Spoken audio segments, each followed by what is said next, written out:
지금의 상황 또한 트럼프가 다 사전에 생각하고 있는 마지노선으로 지금 진행되고 있다. 푸틴하고는 관계를 너무 나쁘게 안 가져가려고 하는 게 분명하게 보였어요. 어중간한 표현과 모호한 표현으로 안전보장이라는 표현을 쓰고 있거든요.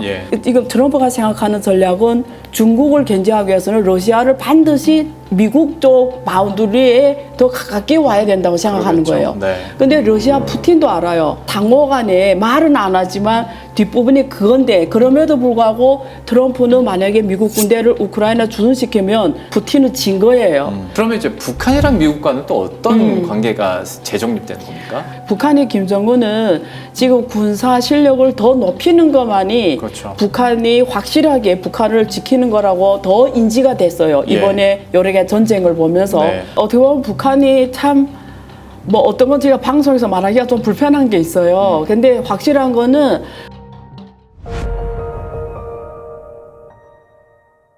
일단 이번 알래스카 회담에 대해서 뭐 지금도 뭐 평가들도 나오고 있긴 합니다만 원장님께서는 좀 어떻게 보셨습니까? 사실 제가 한 안유아 경제투자를 유튜브에서 지난주에 저번 다뤘었는데, 그거는 사전에 하다 보니까 예상, 전망이잖아요. 그래서 제가 전망한 대로 진행이 됐다고 볼 수가 있는데요. 일단은 사실은 푸틴과의 이 협상이 사실 트럼프는 자기 답을 갖고 있어요. 그 답이 뭐냐면 이번에 나온 대로거든요. 그러니까 돈바스 지역은 이번에 8월 18일에 젤렌스키 만나잖아요. 그러니까 이쪽이 상대적으로 약한 데잖아요. 그러니까 좀 압력을 줘서 돈바스 지역에 대해서는 러시아에 주는 방향.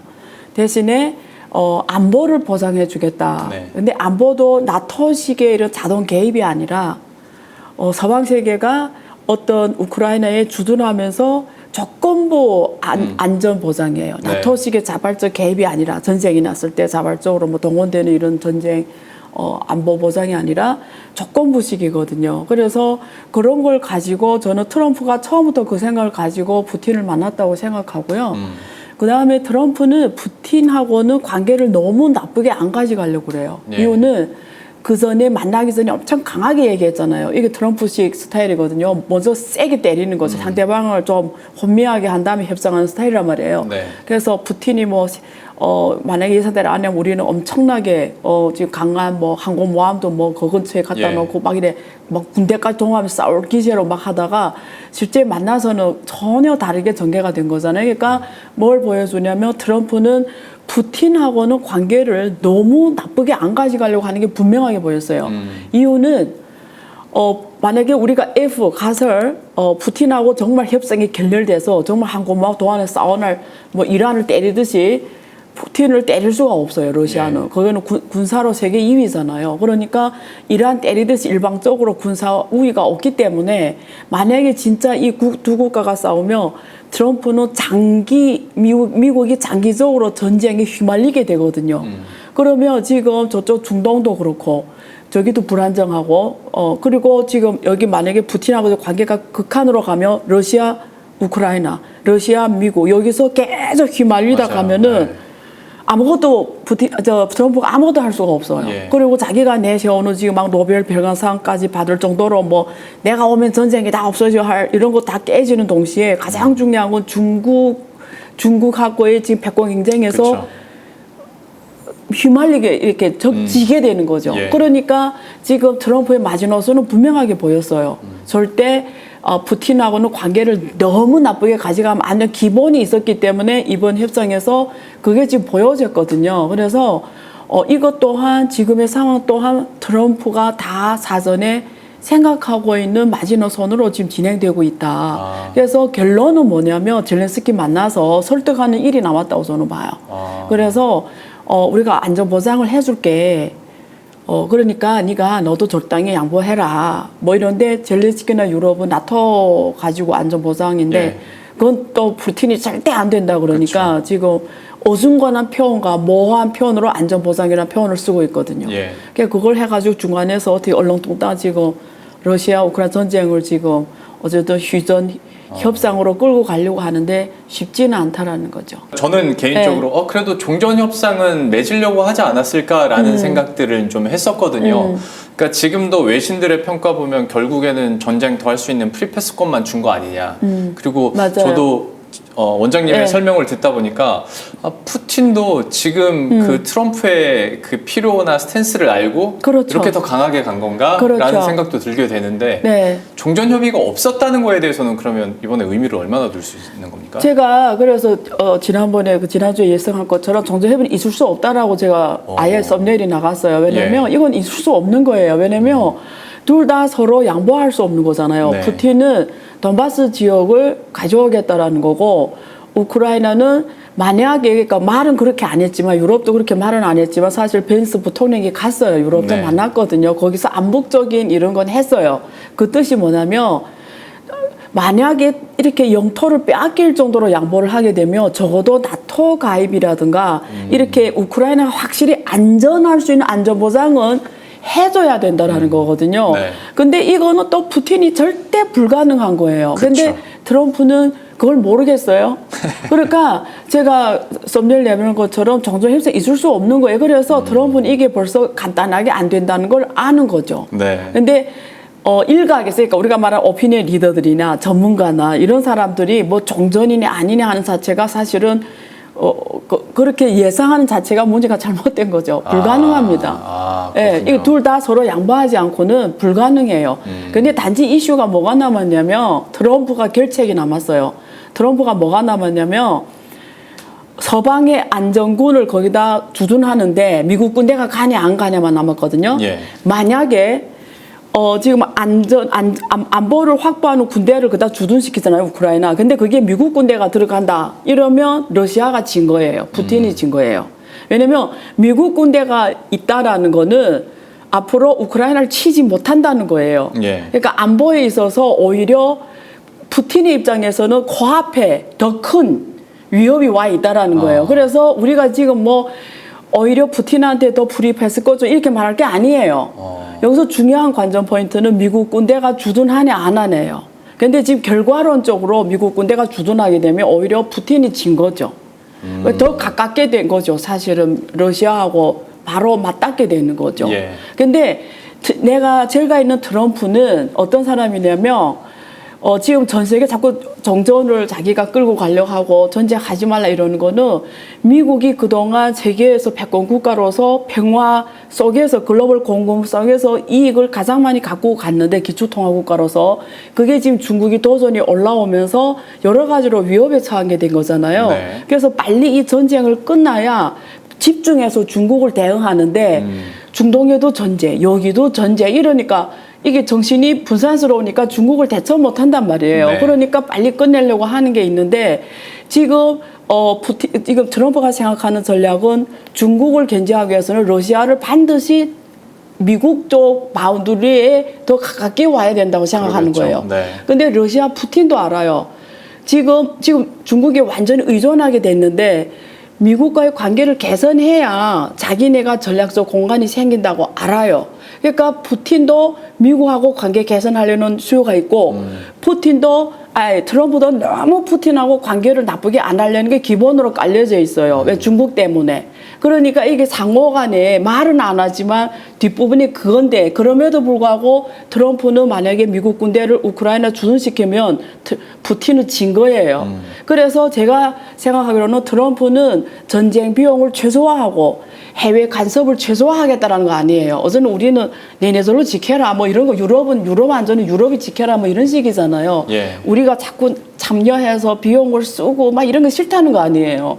그러니까 그런 거 봐서는 지금은 얼렁뚱땅 젤렌스키가 제일 약하니까 우리 지켜줄게 뭐 말 서비스 조건부 해준다 해놓고는 얼렁뚱땅 그러니까 모호 전략으로 젤렌스키를 안보 걱정 마. 네. 뭐 이런 확률이 더 높아요. 근데 만약에 정말 미국 군대를 주둔시키면 그건 오히려 러시아가 진 거죠. 아하. 그러니까 지금은 뭐 그런 식으로 말하기는 좀 이르다. 아. 네, 그렇게 보는 거죠. 제가 원장님 영상을 봤었어야 네, 되는데 네. 뉴스만 보다 보니까 그 지금도- 시각으로 질문을 계속 드립니다. 예. 그러면 네. 뉴스에 많이 나온 것 중에 하나가 그러니까 되게 많이 거슬러 올라가는데 1938년에 그 미넨 맞아요. 회담. 그러니까 네. 그때 당시에는 결국 서유럽이 히틀러 요구 수용하다가 결국 2차 세계대전, 대전까지 네. 간 거 아니냐. 네. 이번도 괜히 이제 트럼프에게 전쟁에 대한 명분만 더 쌓아준 거 아니고 푸틴한테. 네, 푸틴에게 예. 뭐 그런 것도 나오던데 이것도 그러면 근데 저는 러시아는 힘들다고 봐요. 그때 히틀러 독일하고 다른 실력을 갖고 있고 지금 뭐 영토가 그렇게 큰 나라가 GDP가 사실은 얼마 안 되잖아요. 맞아요. 그런 실력으로 전쟁할 실력, 규모, 경제 규모나 그런 걸 안 갖고 있고요. 그리고 또 어려운 게 지금 다 핵을 가지고 있어요. 네. 그러니까 지금 트럼프도 마음대로 못하는 게 결국은 이번에 사건이 뭘 보여줘 약한 자가 당하게 돼 있다는 거예요. 네. 그러니까 북한도 똑같아요. 핵을 갖고 있기 때문에 이런 식으로 북한을 못 대하는 거거든요. 그러니까 그런 식으로 대할 수 있는 나라는 러시아는 아니지만 그렇다고 역설적으로 러시아가 제2차 세계대전, 제3차 세계 일으킬 정도로 그렇게 실력을 가진 데는 아닌데 핵심은 중국이에요.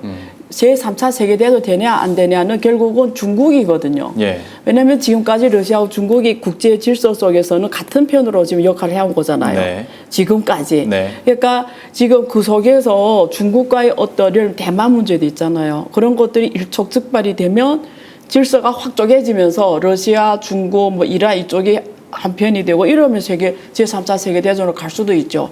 그러니까 트럼프는 그 상황까지 안 끌고 가려고 하는 게 강하다 보니까 푸틴과의 관계를 너무 나쁘게 안 갖고 가려고 하는 거죠. 너무 극한으로. 네. 그러니 내 말 안 들을래? 나 그냥 너를 때린다. 뭐 이런 식으로 못 갖고 가는 거죠. 푸틴하고는. 네네. 어떻게 하나 푸틴이 꼭 뭐 친미는 아니더라도 그래도 좀 이쪽으로 오게 해야 중국을 대응할 수가 있는 거죠. 사실 네. 러시아 입장에서도 네. 어느 정도 글로벌하게 나와야 지금 경제적인 맞습니다. 부분에서도 숙제를 풀 텐데. 그것도 중요한 거예요. 네, 그것도 그래서 미국- 지금은 주로 중국하고 인도가 러시아 석유와 가스를 사주잖아요. 예. 근데 또 트럼프가 막 인도한테 때렸잖아요. 네가 네. 왜 러시아 거 사냐. 근데 중국은 못 때렸거든요. 오히려 지금 8월 14일에 사인했어요. 중국의 예. 무역관세 협상에 맞아요. 24%로. 그건 뭐냐면 말로 그렇게 하지만 실제는 생각처럼 안 한다는 거죠. 말로만 죽게 때리고. 근데 그게 왜 그러냐면 국제 외교 관계에서의 이 외교권을 극도로 미국이 외교권을 확장하는 전략으로서 트럼프가 쓰고 있는 거지. 정말 뭐 푸틴하고 정말 극한으로 끌고 가면 압박을 줘서 우크라이나한테 야, 너 진공한 걸 다시 돌려줘. 뭐 이런 식으로 압박할 건 처음부터 없었다는 거죠. 네네. 네, 처음부터 없었다. 그러면 네. 그러니까 회담 이후에도 그래서 표현이나 발표 자체가 다 단어가 모호해요. 맞아요. 그러니까 그 줄다리기 맞아요. 얘기를 하고 그게 외교에 명확하지 않고, 예. 그 정점일 수는 있겠는데 그러면 실제로 이후에 시간이 가면 갈수록 미국과 러시아의 관계도 좀 개선이 될 수 있다고 볼 수 있나요? 저는 트럼프 기간에는 충분히 가능하다고 봐요. 트럼프는 일기 때부터 러시아 관계가 굉장히 가까웠어요. 예. 그래서 일각에서는 엄청 욕먹었거든요. 그 러시아하고 너무 푸틴이 독재라는 이미지가 있잖아요. 예. 근데 너무 가깝게 하니까 미국 민주당에서 맨날 트럼프를 공격했잖아요. 네네. 독재들하고 뭐 친구로 지낸다는 식으로. 네. 근데 트럼프가 보는 글로벌 질서와 바이든이 보는 글로벌 질서는 전략이 다른 거죠. 바이든 때 러시아 우크라이나 전쟁이 터진 거잖아요. 제가 그때도 여기 나왔던 것 같은데 바이든은 유럽을 중요시하게 보는 거예요. 네. 유럽이라는 게 경제적으로 중국에 의존을 많이 해요. 그러니까 이게 먹고 사는 게 중요하다 보니까 경제적으로 진중이 되다 보니까 옛날에는 미국말이 뭐 예스 하다가 어느 순간부터 미국말 잘 안 듣는 거예요. 유럽 정상들이. 네. 근데 예를 들어 보세요. 미국, 중국, 유럽이 있어요. 이게 3대잖아요. 근데 유럽이 살짝 중국 쪽면 와도 미국이 불리해지는 거예요. 네. 그래서 나토가 재살아나게 한 거거든요. 무슨 말이냐면 러시아 우크라이나 전쟁이 땅 터지면서 누가 가장 크게 루저가 되는 유럽이 된 거예요. 가장 값싼 석유와 가스를 잃어버린 거예요. 그걸 누가 해줬냐면 미국이 해준 거잖아요. 네. 미국이 비싸게 팔아먹고 미국에 의존하게 만든 거죠. 그러니까 유럽은 미국을 이제는 더 의존하게 되니까 미국 말이 안 하면 안 되는 거예요. 그러니까 바이든은 미국이 유럽이 확실하게 한편이 되면 중국을 견제할 수 있다고 보는 거죠. 예. 근데 트럼프는 그렇게 안 보는 거예요. 중국을 견제하려면 러시아가 중요하다고 보는 거예요. 왜냐하면 러시아는 중국이 북쪽에 있고요. 네. 인도는 남쪽에 있어요. 그리고 옆에 베트남, 필리핀 이렇게 쫙 남쪽에 있잖아요. 네. 그러니까 이러면 그다음에 여기 일본이 있잖아요. 그럼 여기 한국이 있잖아요. 그러니까 이게 중국이 국경으로 기준으로 중국을 포위할 수가 있어요. 남북으로 다. 그러니까 러시아를 적으로 두면 안 된다고 생각하는 거예요. 그래서 러시아가 더 중요하다고 판단하니까 트럼프는 러시아하고 같이 가야 중국을 견제할 수 있다고 본다. 그러니까 전략 노선이 다른 거죠. 예. 바이든 민주당하고 예. 그 차이예요. 그러니까 지금 트럼프 임기 내에는 전반적으로 러시아와의 관계가 바이든 때에 비해서 훨씬 더 공간이 생길 거라는 거죠. 그러면 원래는 러시아 우크라이나 전쟁 때문에 중국이 어떻게 보면 박연 파워력을 가져갔어요. 예. 특히 러시아에 대해서는. 중국이 의존 안 하면 경제가 돌아간 거니까 싸움도 할 수도 없고. 근데 지금 만약에 러시아하고 미국의 관계가 좀 개선되고 이러면 중국의 외교 공간이 줄어들어 버리죠. 100% 그렇게 되죠. 그러면 네. 저는 사실 더 궁금한 건 이 질문인데 물론 국제관계나 외교라는 게 A는 B고 B는 C일 리는 없겠지만 그렇죠. 미국과 러시아가 약간 관계가 개선된다면 미국과 중국과도 개선될 가능성이 있는 것인가? 근데 하필 이 타이밍에 나왔던 뉴스들을 보면 지난 6월 전화통화에서 시진핑이 트럼프에게 말하길 너 대만 집권하는 동안은 네. 나는 전쟁은 일으키지 않을게. 대만 침공하지 네. 않는다 뭐 그런 표현. 중국 측에서는 공식적으로 확인은 안 해줍니다만 네, 네, 당연히 네. 뭐 그런 얘기까지 들려왔거든요. 네. 그러면 미국과 중국과의 관계는 어떻게 되는 겁니까? 맞아요. 그거 좋은 질문이에요. 그 중국도 똑같아요. 중국은 지금 우리가 그 레이 달료의 빅사이클이라는 책에서 나온 건데 세계의 흐름을 이는 원칙 몇 가지 방법론을 줘요. 그 중에 예. 5가지인데 내부 질서, 외부 질서가 있어요. 내부 질서는 국내 문제를 말하고 외부 질서는 국제 질서를 말하거든요. 근데 지금 중국의 상황에서는 내부 질서, 중국 내부의 경제 문제가 좀 심각해요. 그쵸. 부동산 경제라 이런 게 생각대로 지금 잘 안 가거든요. 예. 그러니까 중국은 지금 구조 조정의 가장 큰 중요한 시점에 와 있는 상황에서 외부 질서가 큰 혼란이 일어나면은 중국은 양면으로 힘들어지는 거죠. 그러니까 네. 중국은 시간이 필요해요. 시간이. 네. 이게 가장 중요하죠. 그러니까 미국과의 관계를 너무 극한으로 끌고 가고 싶은 사람이 처음부터 중국은 없어요. 그래서 이 외교, 미국과의 외교 관계를 잘 관리하려고 하는 거예요. 그게 지금 3차 무역협정에서 어쨌든 지금 24%로 관세를 잠정 유예한 배경이기도 해요. 네. 그러니까 중국은 너무 큰 대국인 미국을 적으로 지금 두는 건 너무 위험하다고 보는 거예요. 그래서 어떻게 하나 미국이 저렇게 말이 안 되게 때려도 관계 개선을 계속 하려고 노력하는 게 중국의 기본으로 깔려져 있고요. 네. 그다음에 트럼프가 말하는 것처럼 자기한테 직접 시진핑이 대만을 침공하지 않는다 뭐 이렇게 말했다는 거는 우리가 어린이 IQ로 봐도 불가능한 얘기예요. 왜냐면 시진핑이 그렇게 생각해도 그런 말 안 할 거죠. 그럼요. 예, 그러니까 우리가 한발 양보해서 어느 정도로 이런 표현 쓸 수는 있어요. 예를 네. 들면 어떤 립 서비스라고 해야 되나, 혹은 미국과의 관계를 좀 그래도 무역 협정도 있고 여러 가지 맞아요. 있잖아요. 그러니까 잘 관리하려고 우리는和平, 그러니까 평화로운 방식으로 뭐 통일 문제를 접근한다든가 대만문 이런 표현을 할 수 있어요. 네.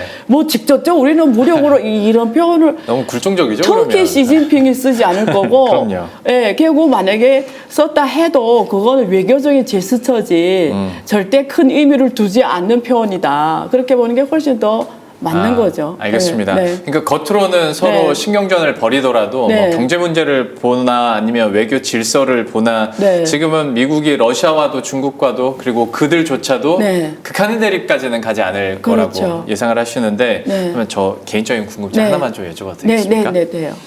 미국과 러시아가 조금씩 개선되고 미국과 중국도 싸우긴 싸우되 극한으로까지 안 가는데 지난해부터 러시아랑 북한의 관계가 엄청나게 돈독해졌잖아요. 네. 그러면 이제 북한이랑 미국과는 또 어떤 관계가 재정립되는 겁니까? 이게 동북아 질서거든요. 네. 그러니까 어떻게 보면 북한이 참 뭐 어떤 건 제가 방송에서 말하기가 좀 불편한 게 있어요. 근데 확실한 거는 북한은 지금 러시아를 통해서 기술, 예.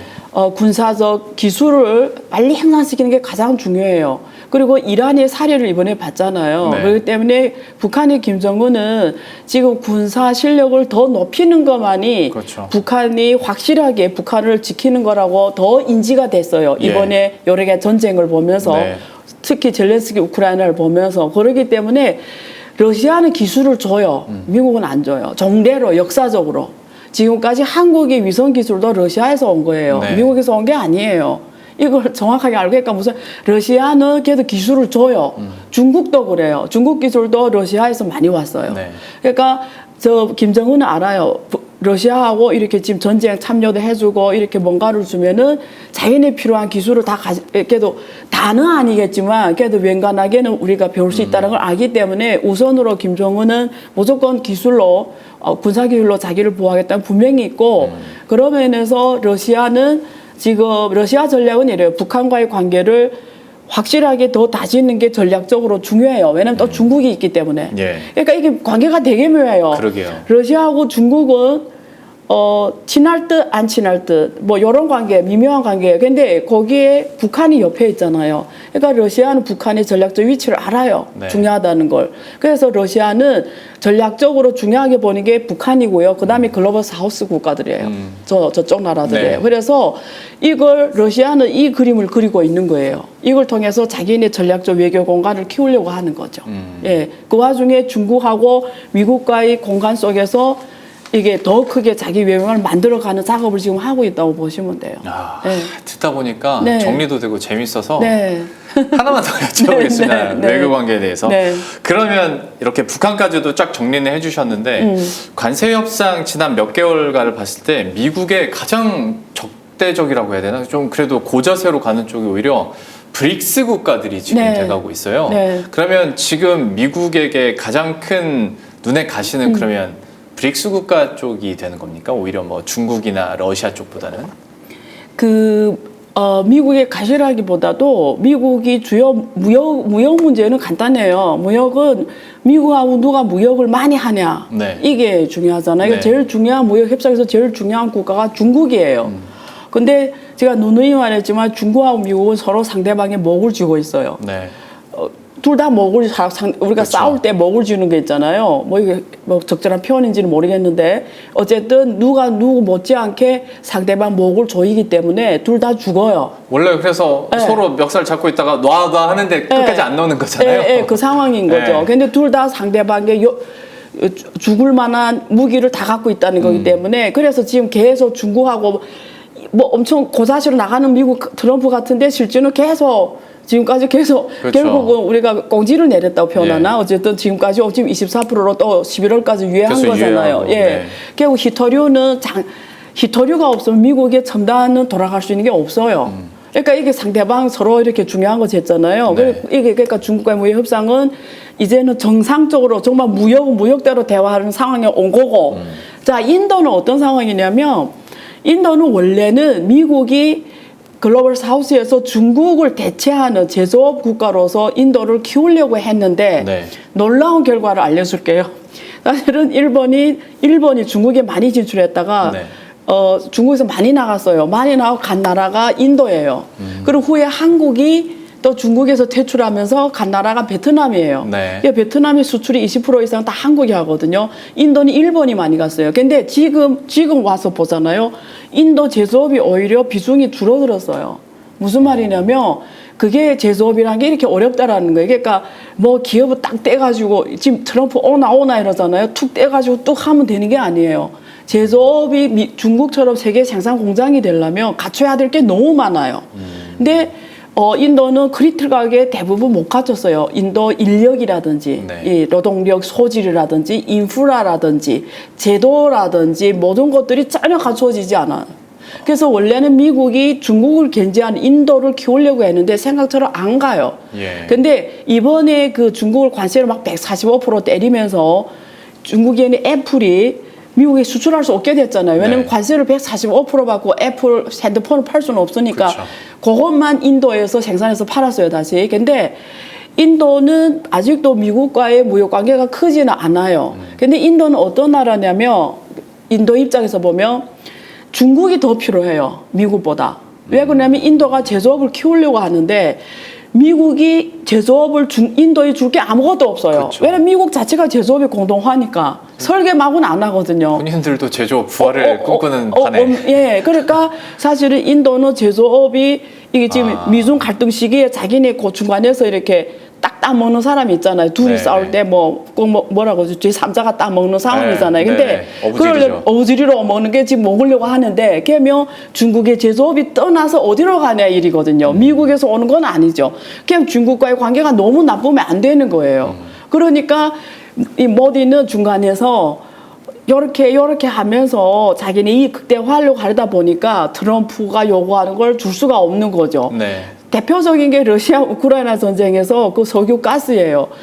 인도가 러시아 사서 유럽에 판 거잖아요. 그러니까 이렇게 자국 이익 극대화하지 미국 이익 극대화는 인도는 안 할 거라는 거지. 그러니까 생각처럼 트럼프 요구대로 안 가는 거죠. 그러니까 지금 막 그렇게 잘해줬는데도 막 관세를 때리고 이러잖아요, 지금. 네. 그러니까 결국은 자국이 우선주의잖아요. 브릭스 그다음 브라질. 브라질은 맞아요. 또 캐나다하고 같이 그렇죠. 사실은 미국하고 굉장히 시너지가 같이 나는데도 불구하고 트럼프가 하는 많은 요구나 이런 것들이 굉장히 강압적이잖아요. 그렇죠. 일방적이잖아요. 네. 근데 이게 대통령으로서는 자국이 우선시 되는데 그걸 다 들어주다가는 나라가 결국 한국도 똑같아요. 네. 한국도 지금 요구한 대로 다 들어주면 한국은 제조업이 공동화 없어져요, 제조업이. 그럼 한국 뭘로 먹고 살아요?